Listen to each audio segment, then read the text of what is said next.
कृष्ण की वाणी। बच्चे, सतर्क रहो मेरे बच्चे। इस त्योहार पर तुम्हें थोड़ा सा सतर्क रहना होगा, क्योंकि कई लोग हैं जो तुम्हारे खिलाफ ना षड्यंत्र रच रहे हैं, जो सही नहीं है मेरे बच्चे। तुम तो बहुत आराम से हो, लेकिन तुम नहीं जानते कि सामने वाले के मन में तुम्हारे लिए क्या चल रहा है। क्योंकि तुम्हारा हृदय साफ है, तुम साफ हो, तुम्हारा मन साफ है, तो तुम तो कभी ज़िंदगी में भी ऐसी चीज़ों को नहीं सोच सकते। लेकिन दूसरे ऐसे नहीं है ना मेरे बच्चे, जैसे तुम हो। हमेशा हर चीज़ वैसी नहीं होती ना जैसे तुम सोचते हो, तो चीज़ें अलग हैं। इस बार कुछ अलग चीज़ें हैं, कुछ ऐसा कुछ है कि तुम्हें अभी नहीं पता। कोई ऐसा है कि तुम्हारे लिए कोई अपने मन में ना दुश्मनी रखकर बैठा हुआ है। कोई तुम्हारे लिए अपने मन में कुछ कड़वा, कुछ ऐसा रखकर बैठा हुआ है कि पिछले कुछ दिनों में, कुछ महीनों में कुछ ऐसा घटित हुआ था कि जब तुमने थोड़ा सा कुछ उसके साथ गलत बर्ताव कर दिया था, गुस्से में आकर। तुम्हारा मन नहीं था, तुम्हारी नीयत नहीं थी, लेकिन सिर्फ और सिर्फ उसे समझाने के लिए या कुछ करने के लिए, लेकिन वो उसे गलत तरीके से ले गया, और वही बस वो दुश्मनी ना उसके मन में बैठ गई है, और वो मौका ढूंढ रहा है, इंतज़ार कर रहा है। लेकिन तुम सतर्क रहना, कोशिश यही करना, चाहे कोई कितना भी अपना हो या पराया हो, किसी के भी हाथ से तुम्हें कुछ भी नहीं खाना। सतर्क रहना है और अपने त्योहार को अच्छे से मनाना है। और दिन की शुरुआत तुम मुझसे करना। जब तुम मेरे पास आकर नमस्कार कर दोगे ना सुबह आकर, तो मैं तुम्हें इतना सारा आशीर्वाद देकर तुम्हारे साथ ही चल दूंगा। तुम बिल्कुल परेशान मत होना, मैं तुम्हारे साथ रहूँगा। बाकी रक्षा मैं करूँगा तुम्हारी। तुम्हारे उसी वक्त तुम्हारे दिमाग में चीज़ें लेकर आऊँगा कि अब ये हो रहा है कि वो हो रहा है। तुम्हारे साथ कुछ गलत नहीं होने दूंगा।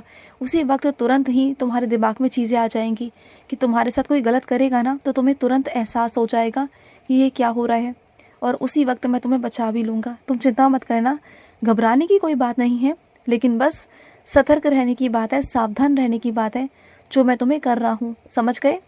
और सुनो, अपने उन कपड़ों को बाहर निकाल लो जो कपड़े बिल्कुल ही खराब हो चुके हैं ना, उन कपड़ों को बाहर निकाल लो और उन्हीं कपड़ों को होली वाले दिन पहन लेना। देखो, नए कपड़ों को ख़राब करने की ना कोई ज़रूरत नहीं है मेरे बच्चे, क्योंकि जब तुम कपड़े खरीदते हो, या कोई भी मेरा बच्चा कपड़े खरीदता है ना, तो बहुत मुश्किलों से खरीदता है, एक एक पैसे डालकर वो पैसे खरीदता है। तो फिर क्यों इतनी मेहनत से खरीदे हुए पैसों का तुम वस्त्र को ऐसे ही इस्तेमाल कर दो, क्योंकि बाद में तो सब खराब ही होने हैं ना, तो क्यों करना। तो जो पुराने कपड़े हैं जो तुम नहीं पहन रहे हो, जिन्हें तुम्हें बाहर फेंकना है या कुछ भी करना है, जो तुम्हारे लिए इस्तेमाल नहीं हो रहे हैं, उन कपड़ों को निकालो, उन्हीं कपड़ों को पहनो। नए कपड़े पहनने की कोई ज़रूरत नहीं, दिन दिखावे में जाने की कोई ज़रूरत नहीं है मेरे बच्चे। तुम जितना सादगी से रहोगे ना, उतना तुम्हारे लिए अच्छा रहेगा। जितना दीन दिखावे में जाओगे तो परेशान हो जाओगे।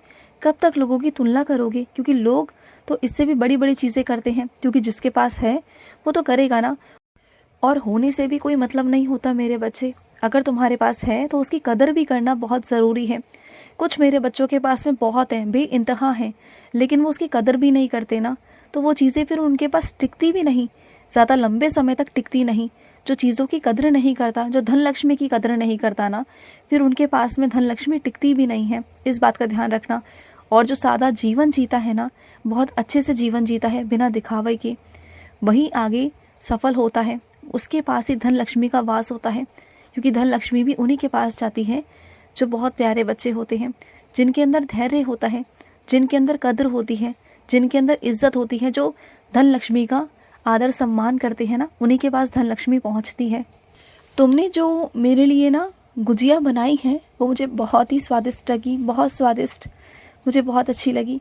तुमने अपने हाथों से जो बनाई है उसमें बहुत प्यार है, बहुत प्यार है तुम्हारा, क्योंकि तुम जब बनाते हो ना तो हमेशा मेरा नाम जाप करते हो, हमेशा।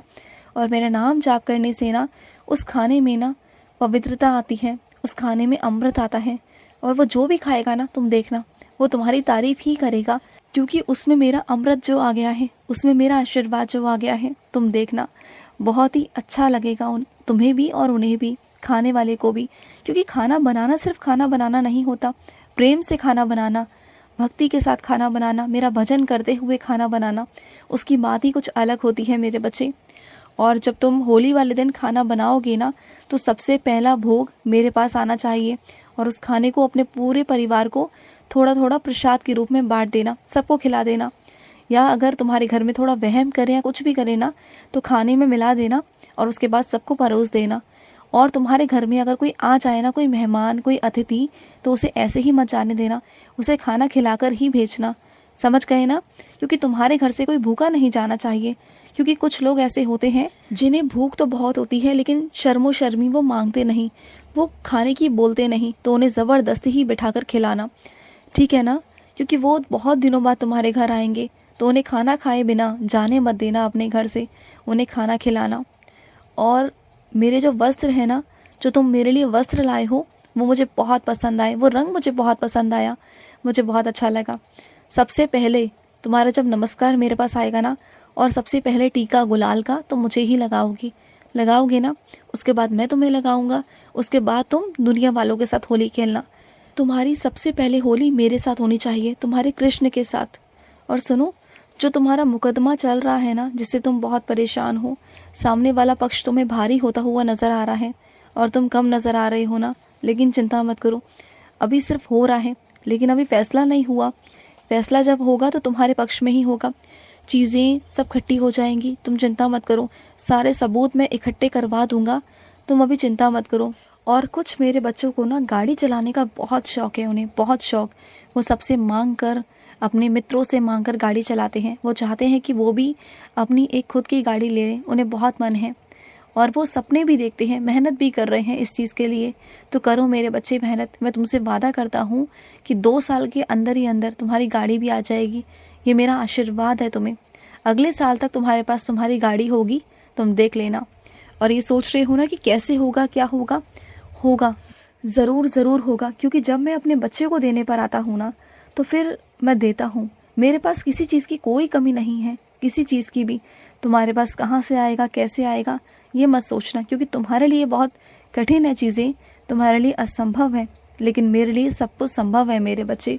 मैं जो चाहूँ, जैसा चाहूँ, जब चाहूँ मैं कर सकता हूँ। और सुनो, जब तुम रास्ते में, जब तुम मेरा स्वरूप देखते हो ना, मेरे स्वरूप को देखते ही ना तुम बिल्कुल दीवाने से हो जाते हो, तुम्हारा दिल बिल्कुल पिघल सा जाता है, अपने कृष्ण को देखकर मुस्कुराने लगते हो। और मैं भी तुम्हें देखकर मुस्कुराता हूँ। ऐसा नहीं कि मैं तुम्हारे साथ नहीं था, बल्कि घर से ही मैं तुम्हारे साथ चला था और घर पर ही तुम्हारे साथ वापस जाता, लेकिन बस तुम्हें दिखाने के लिए कि हर पल मैं तुम्हारे साथ हूँ, इसलिए जगह जगह पर मैं तुम्हें दर्शन दे ही देता हूँ। और जैसे तुम मुझे देखकर मुस्कुराते हो ना, वैसे मैं भी तुम्हें देखकर मुस्कुराता हूँ मेरे बच्चे। और सुनो, अपनी बोली में ना थोड़ा सा सुधार करो, तुम्हारे व्यवहार में थोड़ा सा सुधार करो। तुम ना बहुत सख्ती से बात करते हो, अगर कोई प्यार वाली बात भी होगी ना, आराम से करने वाली बात भी होगी ना, तुम्हारी ज़बान, तुम्हारे शब्द, तुम्हारी बोली, तुम्हारी आवाज़ ऐसी हो गई है ना कि जैसे किसी को कुछ तुम मार रहे हो। इस तरीके से तुम व्यवहार करते हो, इस तरीके से तुम बोली बोलते हो और सामने वाला डर जाता है, घबरा जाता है। यही तुम्हारी बहुत बड़ा कारण है। तो थोड़ा सा प्यार से बोलना सीखो, अभ्यास करो, प्रयास करो, रोज़ आईने के सामने खड़े होकर अपने आप से बात करो, सुनो अपने आप को, देखो अपने आप को कि तुम किस तरीके से बात करते हो। जैसे तुम्हें सुनना अच्छा नहीं लगेगा ना, वैसे दुनिया में कोई भी सुनना नहीं चाहता इस तरीके से, हर कोई प्यार की वाणी सुनना चाहता है। अगर मैं भी तुमसे प्यार से बात ना करूं और बहुत गुस्से में आकर बात करूं, तो क्या तुम्हें अच्छा लगेगा? नहीं लगेगा ना। तुम्हें भी तो प्यार से बातें सुनना पसंद है ना, तो इसी तरीके से दुनिया को भी प्यार से कही गई बातें अच्छी लगती हैं। तो थोड़ा सा अपने अंदर बर्ताव करने की कोशिश करो। और तुम्हें लोगों ने टोका भी हुआ है, पता है ना तुम्हें इस बारे में कि तुम बहुत सख्ताई से बरतते हो। एक बार को तुम्हारे अपने तुम्हें समझ जाएंगे, क्योंकि वो तुम्हारे साथ रहते हैं, उन्हें पता है कि तुम कैसे बोलते हो, कैसे व्यवहार करते हो। जैसे कई अजनबी लोग या तुम्हारे दफ्तर में काम करने वाले लोग या तुमसे पहली बार मिलने वाले लोग, उन्हें क्या पता कि तुम्हारा व्यवहार क्या है, तुम्हारी बोली कैसी है, तुम्हारे शब्द कैसे हैं। वो तो यही समझेंगे ना कि तुम्हारे अंदर घमंड बहुत है, अहंकार बहुत है, और वो इस कारण फिर तुमसे दूर हो जाएंगे। फिर यही चाहते हो क्या? नहीं ना। तो थोड़ा सा अपने अंदर अभ्यास करो, प्रयास करो कि तुम अपनी बोली में सुधार ला सको। और इसी कारण ना तुम पीछे हो, अभी भी इतनी मेहनत करते हो उसके बावजूद पीछे हो, सिर्फ इसी कारण। इसे बदल लो, फिर देखो तुम्हारे जीवन में कैसे परिवर्तन आएंगे। अगर नवरात्रों के व्रत में कुछ भूल चूक हो गई है, गलती से कुछ भी हो गया है, तो इतना वहम मत करो। माँ तुमसे नाराज़ बिल्कुल भी नहीं है, बिल्कुल भी नहीं है। भूल चूक में हुआ ना तो माफ़ी मांग लो माँ से, कुछ भी नाराज़ नहीं होगा, कुछ भी गलत नहीं होगा तुम्हारे साथ, ठीक है? खुश रहो। आज का मध्याह्न कृष्ण संदेश समाप्त हुआ। जय श्री कृष्णा।